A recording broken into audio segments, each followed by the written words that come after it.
Paysages de France attaque l'État. L'association reproche au préfet de la Haute-Corse d'avoir laissé des panneaux publicitaires dans des communes de moins de 10 000 habitants. L'affaire qui concernait la commune de Vignales a été mise en délibéré au 1er mars, mais vous verrez que le problème se pose dans toute la Corse. Enfin, autre dossier examiné ce matin par le tribunal administratif à Bastia, un recours de Paysages de France. L'association reproche au préfet de la Haute-Corse d'avoir laissé des affiches grand format dans des communes de moins de 10 000 habitants, ce qui contrevient au Code de l'environnement. Cette audience concernait la commune de Vignales, mais ce problème est régional. Solange Graziani et Marion Fiam.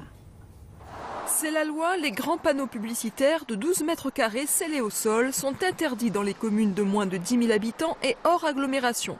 Sur toute la Corse, l'association Paysages de France a relevé 500 dispositifs d'affichage illégaux depuis 2013.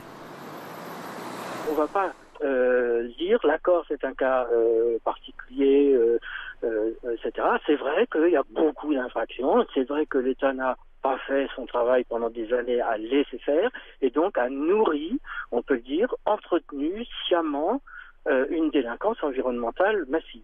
L'association a déposé un recours contre l'État concernant ces types de panneaux sur la commune de Vignales. Elle demande 83 000 € de dommages et intérêts pour préjudice moral. Pour le rapporteur public du tribunal administratif de Bastia, la somme demandée est trop importante puisque l'État a fait enlever les panneaux. L'État agit mais avec retard. Ce qu'a bien expliqué le représentant de l'État, c'est parce qu'il y a tellement de communes en Corse où ces illégalités sont faites, donc d'affichage publicitaire, que le temps qu'ils mettent tout en œuvre, ça fait un retard, ça crée un retard qui est préjudiciable et qui fait que je propose de condamner à minima 2 000 € donc l'État pour ce retard.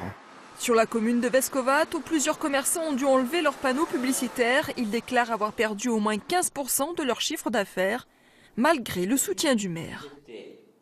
Derrière un panneau publicitaire, il y a déjà la personne qui l'installe, il y a une économie derrière ces panneaux et bien entendu, je veux dire, les personnes et les entreprises qui avaient recours à ces panneaux ont malheureusement eu une perte importante.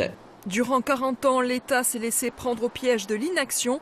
La direction départementale des territoires et de la mer a dressé sur la Haute-Corse 200 procès-verbaux relatifs à la pollution visuelle.